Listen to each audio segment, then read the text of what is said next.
जब तक सही टेक्निक को फॉलो नहीं करेंगे सालन बन जाएगा, कढ़ाई तो कभी भी नहीं बनेगी और होटल और रेस्टोरेंट्स वाला टेस्ट तो भूल ही जाएं। आज मैं बना रही हूँ बीफ कढ़ाई, या जिसे कढ़ाई गोश्त भी कहा जाता है। बहुत ही मज़े का बनता है। यहाँ पर मैंने ले लिया है बीफ, 1 किलो बीफ का इस्तेमाल कर रही हूँ। मिक्स गोश्त है मेरे पास। अब बीफ को धोकर मैंने प्रेशर कुकर में ऐड कर दिया। साथ के साथ डालेंगे इसमें अदरक लहसुन का पेस्ट और नमक। टमाटर का इस्तेमाल करूँगी तो ये 4 से 5 बड़े साइज़ के टमाटर हैं, जिनका टॉप निकाल दें और बड़े बड़े टुकड़ों में काट कर डाल दें। एक बड़े साइज़ का प्याज भी डालेंगे। आज जो कढ़ाई गोश्त आप लोगों से शेयर करूँगी वो ग्रेवी वाला बनेगा। बस जी कुछ भी नहीं करना, पानी डालें और कवर लगाकर गोश्त को पकने के लिए छोड़ दें जब तक ये अच्छे तरीके से गल नहीं जाता।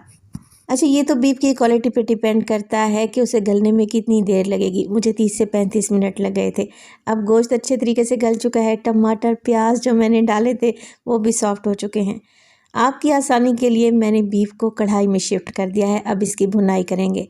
भूनते जाएं, साथ के साथ टमाटर के छिलके भी रिमूव कर लें, क्योंकि ना ही ये देखने में अच्छे लगेंगे और ना ही खाने में। कुकिंग ऑयल डालें और बीफ को भूनना स्टार्ट कर दें। असल काम ही भुनाई का है। जितना अच्छे तरीके से बीफ की भुनाई होगी कढ़ाई गोश्त, उतना ही टेस्टी बनकर रेडी होगा। तो यहाँ पर मैंने इस्तेमाल की है लाल मिर्च का पाउडर, काली मिर्च डालूंगी और मोटा कूटा हुआ ज़ीरा भी ऐड करूँगी। दोबारा से भुनाई करूँगी जब तक ये सारी ग्रेवी ड्राई नहीं हो जाती। तो जब तक मैं बीफ की भुनाई कर रही हूँ आप रेसिपी को लाइक कर दें और ये बताएं कि आपको मेरी रेसिपीज़ कैसी लग रही हैं। कुछ हरी मिर्चें भी मैंने काट कर शामिल कर दी हैं। दही को फेंट कर डाल दें जब ऑयल ऊपर आने लगे।